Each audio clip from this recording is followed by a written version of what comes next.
ॐ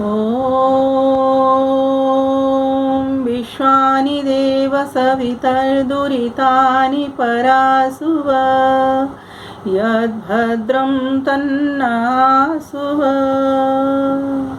सर्वेभ्यो नमः। तो अब हम ऋग्वेद का पाठ प्रारंभ कर रहे हैं।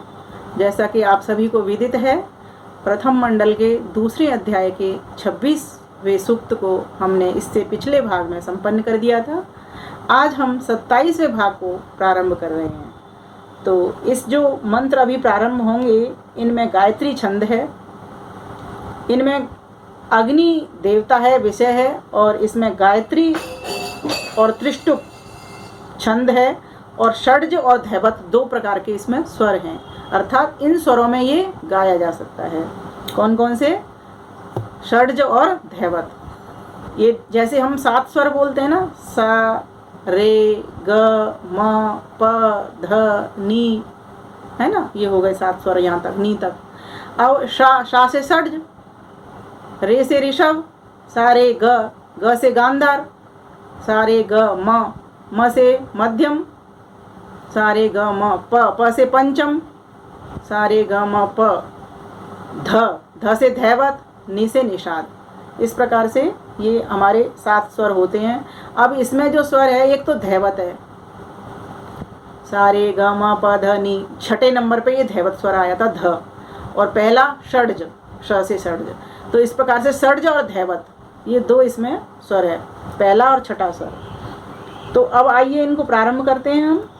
और अगर इन स्वरों का ज्ञान नहीं हो तो भी कोई बात नहीं, तो सामान्य भी पढ़ सकते हैं। जैसे देखो, ॐ अश्वं नत्वा वारवन्तं वन्दध्याग्निं नमोभिः सम्राजन्तमध्वराणाम्। यह भी एक तरीका है पाठ करने का, मधुर वाणी के साथ में, क्योंकि ऋग्वेद के मंत्रों को आवश्यक नहीं, आप तेज भी पढ़ सकते हैं और धीमे भी, मंद गति से भी पढ़ सकते हैं। और अच्छा तो यही होता है कि हमें स्वरों का भी ज्ञान हो, लेकिन कोई बात नहीं, हमें मंत्र का अगर भाव समझ में आ रहा है, अर्थ समझ में आ रहा है, तो हम उससे लाभ ले सकते हैं।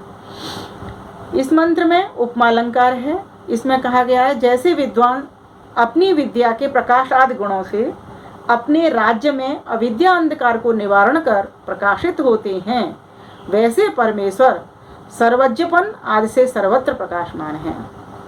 तो क्या कहा गया है इसमें अग्नि के गुणों को प्रकाशित किया गया है। अग्नि के भीतर क्या गुण होता है? प्रकाश करने का। परमेश्वर कैसा है? प्रकाशक है। उसने हमारे लिए अग्नि बनाई है, वह निर्माता है, प्रोड्यूसर है। तो कहा कि जिस प्रकार से विद्वान लोग अपनी विद्या ग्रहण करके और लोगों के अज्ञान को, अविद्या को, अंधकार को दूर करते हैं, उसी प्रकार से भगवान भी वेद विद्या का प्रकाश हम सबके लिए कर रहा है। और कैसे? अपने सर्वज्ञपन से। तत्र निरतिशयम सर्वज्ञ बीजम। हमारी शास्त्र ये हमारा मार्गदर्शन करते हैं कि वो परमेश्वर कैसा है? वो परमेश्वर सर्वज्ञ है, सब कुछ जानने वाला है। सारी वस्तुएं उसी ने बनाई हैं। कोई भी निर्माता होता है, उसको पता होता है कि कौन कौन सी वस्तुएं। ऐसे ही परमेश्वर को सब पता है, क्योंकि वो निर्माता है। हर वस्तु का ज्ञान है, हर वस्तु उसने बनाई है। तो कहा गया कि जिस प्रकार से ईश्वर सर्वज्ञपन से जानता है, उसी प्रकार से विद्वान भी। अब विद्वान के पास प्रकाश कहाँ से होता है? ईश्वर से होता है। ईश्वर की वेद विद्या की समीपता से होता है। ईश्वर की वेद विद्या को पढ़ता है, समझता है, वैसा जीवन में धारण करता है, उसे जीवन में उतारता है, तब जाकर के उसका जीवन अच्छा होता है, प्रकाश करने युक्त हो पाता है। कोई विद्यार्थी है, अगर उसको उस चीज़ का मतलब नहीं पता, किसी विद्या का नहीं, जैसे भौतिक विद्या है या फिजिक्स पढ़ता है, वो उसको फिजिक्स के बारे में पूरी नॉलेज नहीं है, तो वो दूसरे विद्यार्थी को कैसे पढ़ाएगा?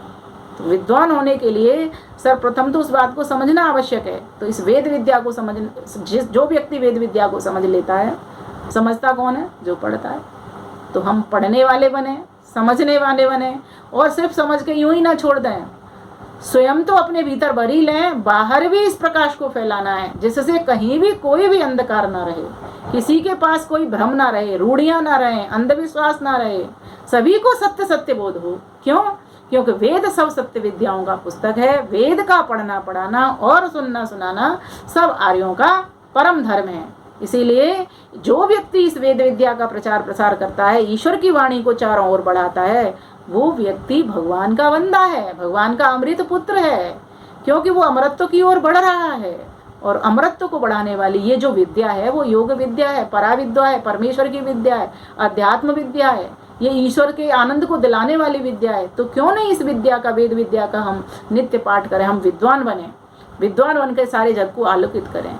जैसे परमेश्वर सारे जग में प्रकाश कर रहा है, ऐसा तो नहीं कि उन्होंने भारतीयों को ही ज्ञान दिया, विदेशियों के पास नहीं है, सभी के पास ज्ञान है। कौन कितना उस ज्ञान को ले पा रहा है, बात तो ये है। तो हम उस वेद विद्या की समीपता करके उस वेद विद्या से जीवन को भरने वाले बने और स्वयं अपना ही कल्याण नहीं करें, औरों तक भी पहुँचें।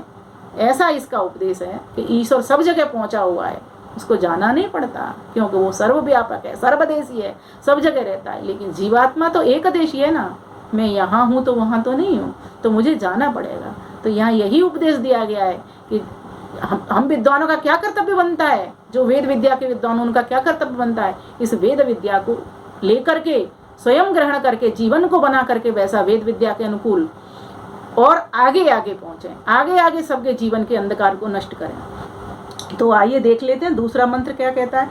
दूसरे मंत्र में संतान के गुण प्रकाशित किए हैं।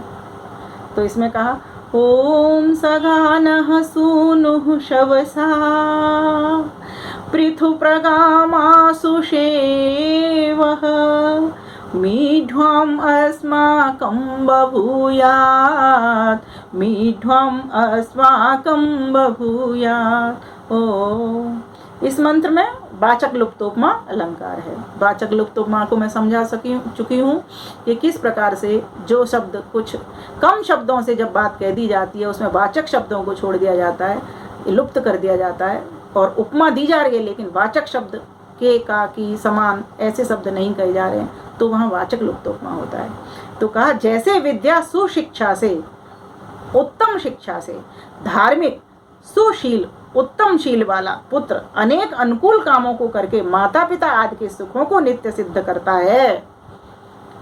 बोलते हैं ना मंत्र हम स्वस्ति वाचन में, ओम सनः पितेव सूनवे अग्ने सुपायनो भव सजस्वान स्वस्थये।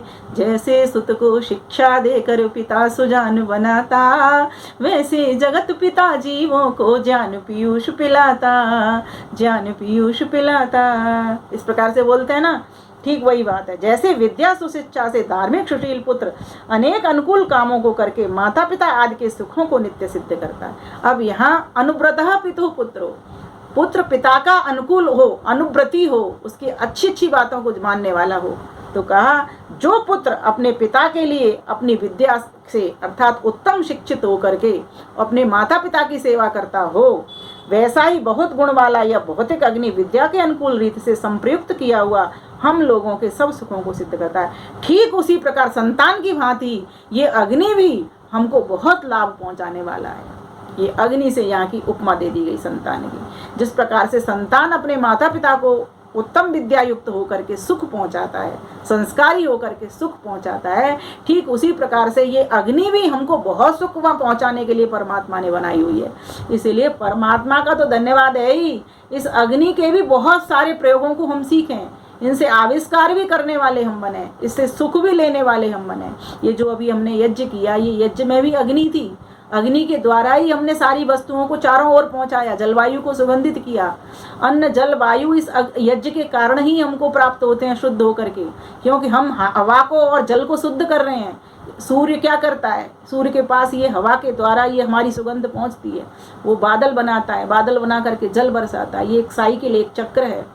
और फिर वो पानी कहाँ जाता है, जल कहाँ जाता है, वो खेतों में जाता है, खेतों में अन्न पैदा होता है। वो अन्न कैसा होता है, फिर शुद्ध अन्न पैदा होता है। आज यज्ञ करने बंद हो गए, इस अग्नि विद्या का हमने सही प्रकार से प्रयोग नहीं समझा, इस अग्नि के गुण कर्म स्वभावों को नहीं समझा, इसीलिए आज हम दुख भोग रहे हैं। क्योंकि हमको शुद्ध अन्न नहीं मिल रहा, अशुद्ध अन्न मिल रहा है, यूरिया खाद डल रही है।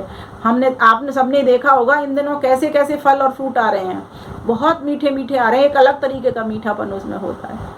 शुद्ध ये उसमें शुद्ध ऑर्गेनिक खाद नहीं डल रही है वहाँ पर, कीटनाशक दवाओं का प्रयोग किया जा रहा है। क्यों आवश्यकता पड़ी? इसीलिए आवश्यकता पड़ी कि प्रति घर से यज्ञ होने बंद हो गए। तो हम सभी को इस अग्नि के लाभों को समझना चाहिए। तो कहा कि जिस प्रकार से संतान अपने माता पिता को के लिए सुख सिद्ध करती, कौन सी संतान? जो सुसंस्कारित है। हर संतान नहीं करती, यहाँ कह दिया जो धार्मिक है, जो सुशील है, वही जो संतान है वही अपने माता पिता को सुख पहुंचाती है।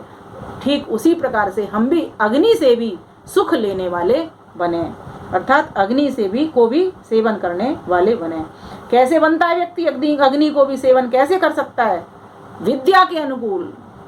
जब व्यक्ति को ज्ञान होगा इस अग्नि के क्या क्या गुण हैं और ये क्या कर सकती है। जैसे अग्नि का एक स्वभाव है, आपको बताती हूँ, नोट कर सकते हैं आप, कि कोई भी वस्तु इस अग्नि में डाल दीजिए, ये छिन्न भिन्न कर देगी, मतलब सभी देवों को वितरण कर देगी। हवा हवा में चली जाएगी, जल तत्व के लिए चला जाएगा ऊपर, क्योंकि बरस के आना है उसने, है ना। पृथ्वी तत्व जो राख रह जाती है वो पृथ्वी तत्व वो जरासी रह जाती है। बाकी की सभी देवों के पास सभी अपने अपने तत्व ये वितरण कर देती है। कोई भी पदार्थ नष्ट नहीं होता पूरी तरीके से, सूक्ष्म हो जाता है वो। तो अग्नि हर पदार्थ को सूक्ष्म कर देती है, वितरण कर देती है, पवित्र बना देती है। अग्नि का स्वभाव होता है कोई वस्तु उसमें पवित्र हो जाती है, जैसे सोना भी होता है ना, वो पवित्र हो जाता है। तो इस प्रकार से हमें इस अग्नि के गुण कर्म स्वभाव को समझ करके उसका लाभ लेना चाहिए। तो फिर वह कैसा है अग्नि? तो कहा ओम सनो दूराचा साच निमर्ते दघायो पाहि सदमेद विश्वायु पाहि सदमेद विश्वायु। ओम।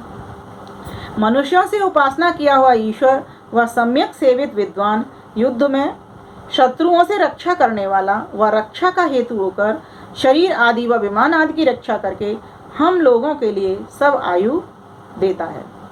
देखो कौन देता है हम सबको आयु? तो कहा मनुष्यों से उपासना किया हो जिस शक्ति की, जिसको कि हम परमेश्वर कहते हैं। ईश्वर का परमेश्वर भी एक नाम है ना, क्योंकि वो परम है, सूक्ष्माति सूक्ष्म है और सर्वश्रेष्ठ है। ज्येष्ठ श्रेष्ठ सर्वश्रेष्ठ, उसकी बराबर किसी के पास ज्ञान नहीं, सभी उसी से ज्ञान पाते हैं, सब उसी से बल पाते हैं, सब उससे आनंद पाते हैं। तो मनुष्य उसी की तो उपासना करते हैं। तो मनुष्यों से उपासना किया हुआ ईश्वर वह सम्यक सेवित विद्वान या फिर विद्वान, युद्ध में शत्रुओं से रक्षा करने वाला, वह रक्षा का हेतु होकर शरीर आदि व विमान आदि की रक्षा करके हम लोगों के लिए सब आयु देता है। विद्वान हमें आशीर्वाद देते हैं, हमारी सहायता करते हैं, ज्ञान देते हैं कि युद्ध भूमि में कैसे जाओ, किस तरह से तुम्हें जीत दिलानी है। परमेश्वर तो फिर अंतिम कारण है, वह तो विद्वान के ऊपर भी हाथ रखता है। और हम जो लोग कार्य क्षेत्र के लिए, कर्म क्षेत्र के लिए, धर्म क्षेत्र के लिए निकले हैं, तो हमारा भी भला करता है, सहायता करता है। तो इस प्रकार से परमेश्वर और विद्वान हम सब के लिए बहुत सहयोगी हैं, उपयोगी हैं। और ईश्वर के कारण ही तो सारा सब कुछ है, ये ज्ञान, बल, आनंद, शक्ति, भक्ति सब ईश्वर के कारण है। वो तो अंतिम कारण, हम सबका निमित्त कारण है ही। लेकिन ईश्वर के गुणों को धारण कर रहा है कौन? विद्वान, उसका भक्त, उसका उपासक। इसीलिए यहाँ पर ये शब्द लगाया। मैं तो महर्षि दयानंद सरस्वती को कितनी बार नमन करूँ, उन्होंने जो अर्थ किए हैं इनके, भाष्य किया है, जबरदस्त भाष्य किया है। वो लिखते हैं मनुष्यों से उपासना किया हो ईश्वर। आपके दिमाग में आ जाना चाहिए कि उस ईश्वर का भक्त कौन है, जो उस ईश्वर का उपासक है, जो उसकी उपासना करता है। तो कहा कि ऐसे विद्वान व्यक्ति की समीपता जब हम लेंगे तो हमारे लिए बहुत बड़ा काम हो सकता है। हम बहुत कामों को सिद्ध करने वाले बन सकते हैं। हम भी एक भक्त बन करके और भगवान की सारे गुण कर्म स्वभावों को अपने जीवन में धारण कर सकते हैं। भगवान राम, भगवान कृष्ण क्या करते थे? गुरुओं के समीप बैठते थे, गुरुकुल में पढ़े थे, गुरुजनों के संग रहते थे, गुरुजनों की आज्ञा को मानते थे। क्यों? क्योंकि गुरुजन उनके जो विश्वामित्र थे और गुरु वशिष्ठ थे, ईश्वर के उपासक थे। तो हम भी सब क्यों नहीं बन सकते भगवान राम, भगवान कृष्ण की तरह? हम भी तो माता पिता से जन्म लिया, जैसे भगवान राम ने, भगवान कृष्ण ने माता पिता से जन्म लिया। तो हम भी महान बन सकते हैं, लेकिन बशर्ते हमको ईश्वर की बात को मानना ही पड़ेगा। अगर हम वेद विद्या की समीपता करेंगे, उसको पढ़ेंगे, लिखेंगे, पढ़ाएंगे, क्योंकि वेद सब सत्य विद्याओं का पुस्तक है। वेद का पढ़ना पढ़ाना, सुनना सुनाना, गुनना गुनाना, ये सुनना सुनाना में ही निहित है। हम सभी मानवों का, आर्यों का परम धर्म है। तो इन्हीं शब्दों के साथ आज के लिए बस ये 3 ही मंत्र हम कर पाए। वीडियो बड़ा ना हो जाए, इसीलिए अब इससे अगला भाग हम आगे कहेंगे। आप सभी का बहुत बहुत धन्यवाद। नमस्ते।